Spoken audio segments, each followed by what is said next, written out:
Bonjour, je suis super content de vous retrouver pour une nouvelle vidéo sur Contre en Pop Culture. Ça faisait un petit moment que j'avais pas passé de vidéo sur la chaîne. Beaucoup de travail, voilà, beaucoup de travail. Ça m'arrive des fois de travailler. Et là, en ce mois de juin, ça a été particulièrement chargé. Donc, je suis content de pouvoir vous retrouver pour ces nouveautés BD du mois de juin. J'ai plein de belles choses à vous présenter. Il y en a pour tous les goûts comme d'habitude. Il y a de la SF, de la fantasy, du western, du drame, du polar, avec 3 coups de cœur. J'ai pas réussi à départager, j'ai 3 gros coups de cœur pour ce mois-ci. Ben, on y va, on commence tout de suite avec de la SF, avec La Tour de Jeanne Kounen, Mr Fab et Omar Ladman chez Comics Bureau. C'est prévu en 3 tomes.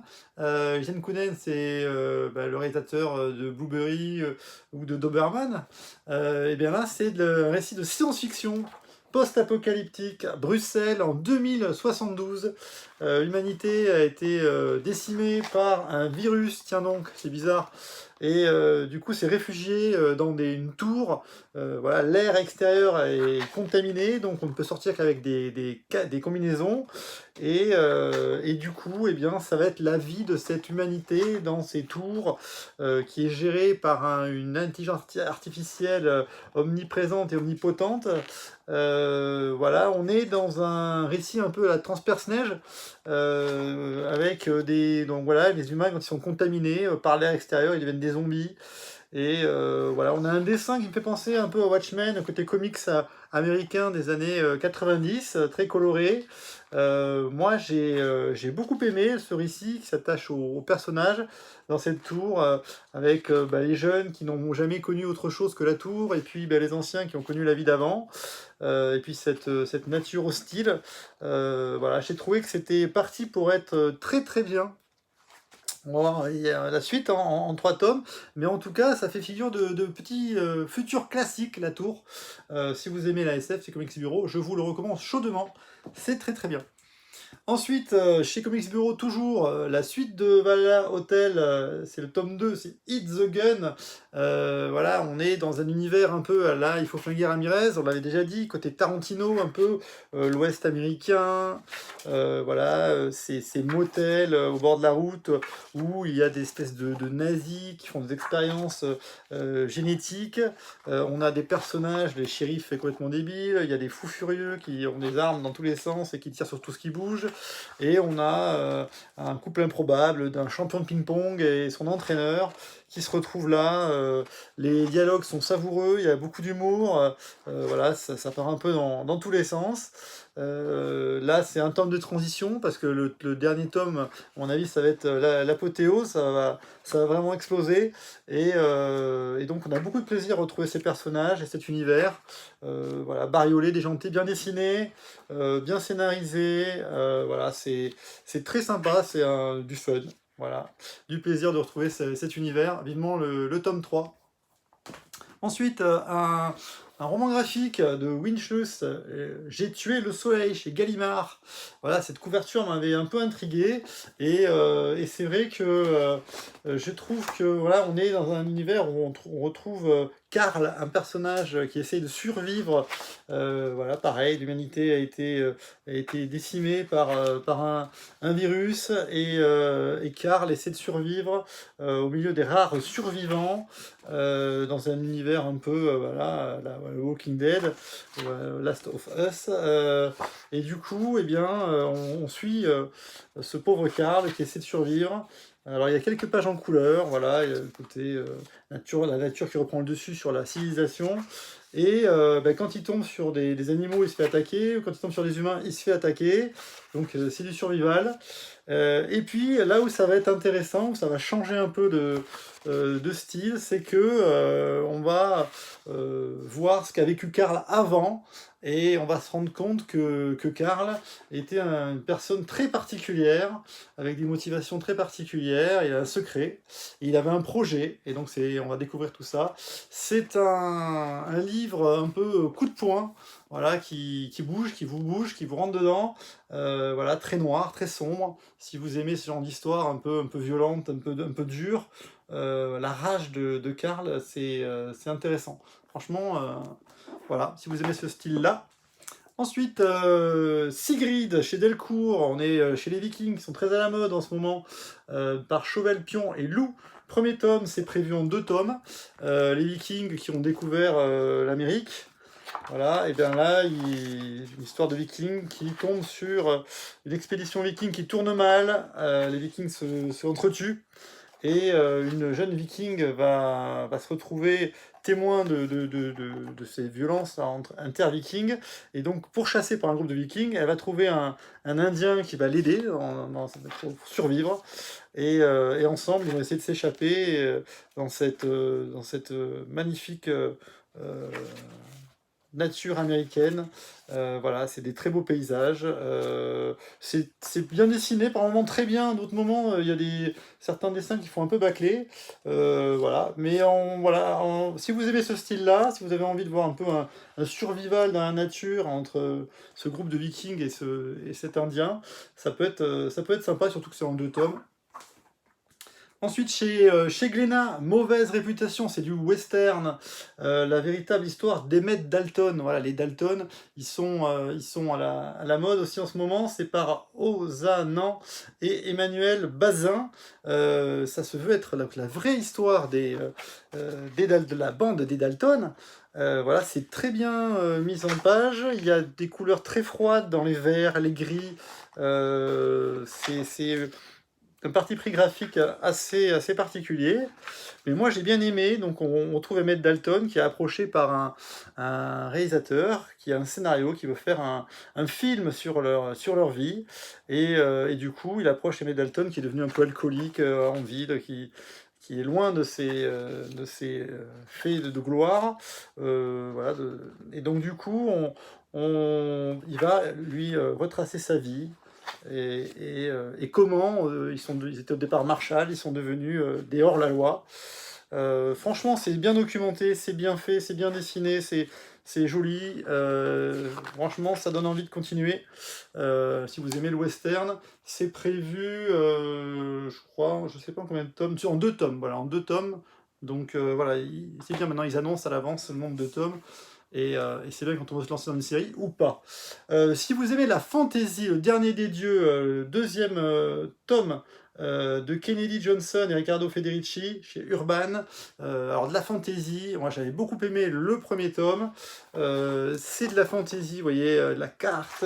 Alors là, ils ont mis le paquet côté univers. On en prend plein la tête à toutes les bulles, à toutes les phrases sur le background de cet univers de fantasy hyper dense, hyper riche, même presque trop. Par moments, on est paumé. Et voilà, il y a un peu les magiciens, tous les clichés de la fantasy, mais vraiment, on sent qu'ils ont cherché à faire un univers très dense. Et donc, en fait, cette histoire d'une bande de guerriers qui affrontent le dieu du vide, le dieu du mal, mais 30 ans avant et 30 ans après. Donc, en fait, 2 bandes qui finalement vivent un peu la même lutte, on va dire. Et donc, ça se renvoie en permanence d'une époque à l'autre. Ça passe très vite avec des petits pictogrammes en haut des pages comme ça pour vous dire hop, c'est 30 ans après, ah, c'est 30 ans avant. On finit un peu par s'y perdre par moment, mais c'est très intéressant. Voilà, cette aventure, on a envie de savoir où ça va aller plus loin, et puis les dessins sont superbes. Voilà, c'est le comics américain, mais voilà, de fantasy, il n'y en a pas des masses, et celui-là, je trouve qu'il est très réussi. Le dernier des dieux, moi je vais continuer. Ensuite, Sapiens Imperium de Sam Timel et George J. Miguel chez les Humanoïdes Associés. Donc c'est une BD qui est en 1 tome, mais ils vont faire d'autres cycles. Il y a plus de 100 pages, donc c'est quand même assez costaud, assez riche. C'est de la SF avec voilà, une histoire de toute une lignée qui est enfermée dans une prison après avoir perdu une guerre. Et donc toute cette tribu, cette lignée royale, ils sont enfermés dans cette prison, cette planète, par les vainqueurs en fait. Et du coup, ils essaient de survivre, et surtout, ils ont pour objectif de s'échapper de cette prison, et ils vont essayer de réussir à s'évader avec un plan. Et puis, ben, du coup, ils vont pouvoir découvrir ce qu'il y a en dehors de cette planète, comment le monde a évolué. Voilà. Il y a un univers qui est assez riche, assez intéressant. C'est bien dessiné. Franchement, c'est sympa. C'est un style un peu à l'ancienne par moment. Ça aurait pu être dans un genre un peu Valérian. Mais moi, j'ai bien aimé cette histoire, voilà, de casse pour s'échapper de cette prison, et puis après, ben, ce qui se passe dans cet univers. Sapiens Imperium, voilà, de la SF, si vous aimez ce style-là. Du western encore, avec Fausse Piste. Alors, Fausse Piste de Duhamel chez Grand Angle, c'est en un seul tome. C'est intéressant parce que ça joue beaucoup avec les codes du western, puisqu'on va suivre Jack Johnson, qui joue depuis 15 ans le Marshall Johnson dans un spectacle qui adapte Woodstone, voilà, de nos jours. Et en fait, le jour où il est viré, et ben, il pète un peu les plombs. Enfin, il est viré parce qu'il d'ailleurs il pète déjà un peu les plombs, parce qu'il se prend pour son personnage. Et du coup, il vit complètement son personnage. Et du coup, eh bien, il va partir dans l'Ouest pour bah, essayer de se ressourcer, se retrouver. Et il confond complètement la réalité et la fiction. Et du coup, il va se retrouver avec une troupe de touristes à visiter les canyons américains, hein, voilà. Et du coup, bah, ça va partir en cacahuète, parce que lui, il est un peu fou, et dans le groupe de touristes, il y en a un autre qui est aussi un peu fou, et voilà, on va partir dans le passé, dans le présent. Ça joue beaucoup, donc je vous disais, avec les codes du western, et c'est ça qui est sympa. C'est un scénario qui est malin, c'est bien dessiné, c'est bien coloré, c'est en un tome. Donc voilà, j'ai bien aimé Fausse Piste. Ensuite, la grosse série de fantasy, les 5 terres, je vous ai déjà parlé, on est à son 6e tome qui vient de sortir, Pas la Force, qui met fin au premier cycle dit d'Angléon. Voilà, il y aura 5 cycles normalement, puisqu'il y a 5 terres. C'est de l'Halloween et les reculés. Voilà, c'est le jeu, le Trône de Fer version animalier. Il y a énormément de personnages. Vous voyez, là on voit tous les personnages qu'on peut croiser, qui sont importants. Voilà, il y a plein de personnages, il y a une intrigue qui est très très très dense, le scénario est vraiment absolument captivant, voilà, de ces luttes de pouvoir avec ces races, voilà, où ce sont tous des animaux. Franchement, c'est très très bien scénarisé, c'est un vrai plaisir, c'est malin, c'est dense. Il y a de l'action, c'est bien dessiné, franchement. Après, c'est sûr, il faut se lancer dans cette série où il y a quand même pas mal de tomes prévus, du coup. Voilà, moi j'aime beaucoup, c'est toujours un très bon moment, les 5 terres. On arrive à mes 3 coups de cœur de ce mois-ci. Vous allez voir, vous n'allez pas être déçus, c'est 3 très beaux, très très beaux livres. Le premier, c'est Un avion sans aile, chez Glénat, de Duval et Pinero. C'est adapté d'un livre de Michel Bussy. Ils avaient déjà adapté, Duval, il avait déjà adapté Nymphéa Noir, qui était un thriller adapté de Michel Bussy déjà. Et donc là, il recommence. Et ce coup-ci, il a changé de dessinateur. Et là, franchement, c'est super. Si vous aimez les enquêtes, voilà, le côté policier, le côté... voilà, c'est une super enquête. Ça commence avec un accident d'avion.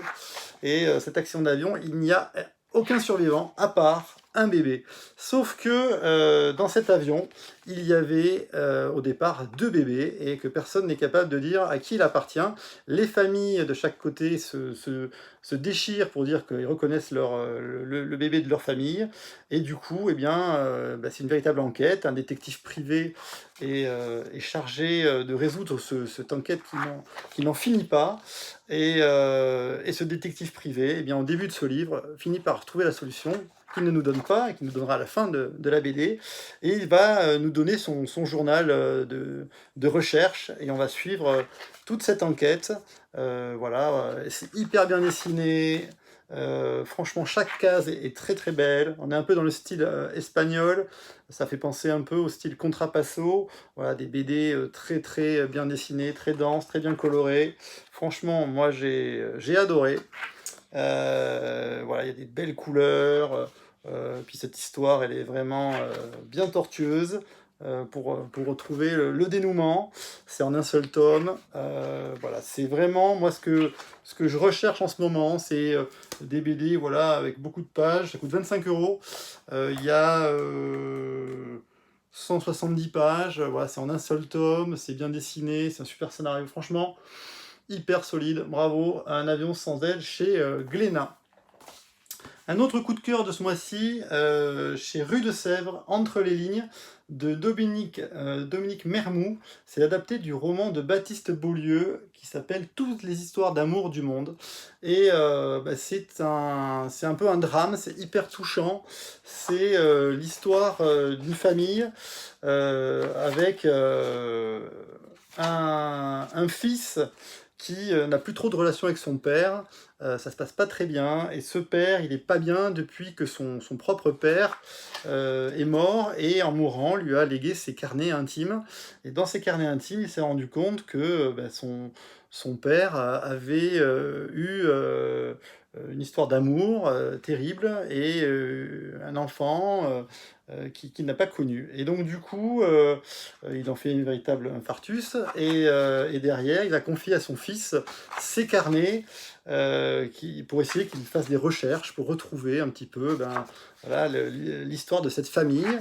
Et on va lire ces carnets le fils va lire les carnets donc, de son grand-père, qui est né en 1900, avant la Première Guerre mondiale, et qui a vécu la Première Guerre et la Deuxième Guerre mondiale, du coup, et donc c'est tout vous voyez, c'est un véritable roman graphique, parce qu'on voit tous les textes, et on alterne donc entre ces carnets intimes, des lettres qu'il a écrites à sa fille, dont il a été séparé, et puis l'aventure de ce jeune homme qui essaie de reconstituer un peu le scénario. Il n'y arrive pas, du coup il essaye quand même de présenter les choses à son père, mais qui travestit un peu la réalité. Il n'arrive pas à trouver grand chose dans la vie actuelle, et donc c'est franchement hyper intéressant, et puis hyper émouvant, parce que c'est basé sur une histoire vraie, c'est ça qui est incroyable, c'est une histoire vraie.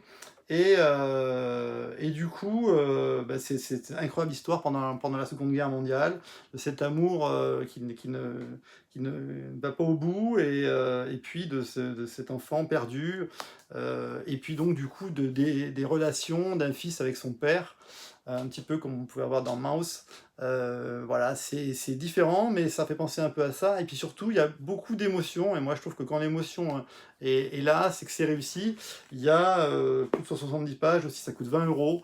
Voilà, c'est une belle édition. Franchement, un coup de cœur pour Entre les lignes de Dominique Mermoux. Et enfin, on finit avec un autre coup de cœur. Vous avez dit 3 coups de cœur à la fin. Avec le fameux Jour de sable chez Dargaud, d'Aimée de Jong, une dessinatrice néerlandaise, qui a fait un album incroyable. Alors là aussi, on a un album en dur, en cartonné, qui est très costaud, en un seul tome. Il y a 275 pages, donc là on se fout pas de vous, vous voyez vraiment, c'est un bel objet. Avec un marque-page. Là, on parle entre 1939, entre 1930 et 1940, il y avait ce fameux phénomène de poussière, ce qu'ils appellent le Dust Bowl, entre l'Oklahoma, le Texas, dans ces zones-là. Il y avait, à cause de l'agriculture intensive, il y avait énormément de poussière, et puis surtout une sécheresse qui s'est abattue sur ce pays pendant plus de 10 ans, et qui faisait des véritables tempêtes de poussière. Vous voyez, et du coup, ces tempêtes de poussière rendaient la vie impossible pour ces agriculteurs qui se sont retrouvés à mourir des fois de pneumonie, voilà, c'était atroce, la poussière rentrait partout dans les maisons, il y avait des véritables tempêtes de sable, de poussière, et c'était un véritable enfer qui a eu lieu pendant plus de 10 ans dans ces régions. Et donc on suit l'aventure de ce jeune homme qui est fils de photographe, qui s'appelle John Clark. Et du coup, un jeune photographe va être embauché pour aller faire un reportage dans ces régions, pour un peu témoigner de ce que les gens vivent là-bas. Et ce John Clark, ça va être une véritable aussi quête personnelle, quête intérieure de vie, puisqu'il est fils d'un photographe qui était alcoolique et qui le battait. Et du coup, cette aventure va lui permettre, dans cet univers de poussière, va lui permettre de rencontrer des gens, et puis de faire le point sur sa propre vie. Et franchement, c'est magnifiquement bien dessiné, on retranscrit parfaitement voilà, avec les photos qu'il prend de cet univers désertique terrible pour les gens. Et donc les rencontres qu'ils vont faire vont l'amener, lui, à changer de vie, voilà, à se poser des questions et à régler ses problèmes personnels. Et ces tempêtes parfaitement. Alors, tout est dans les couleurs comme ça, orangé, de sable, de nuit, alors qu'il fait presque qu'il fait jour.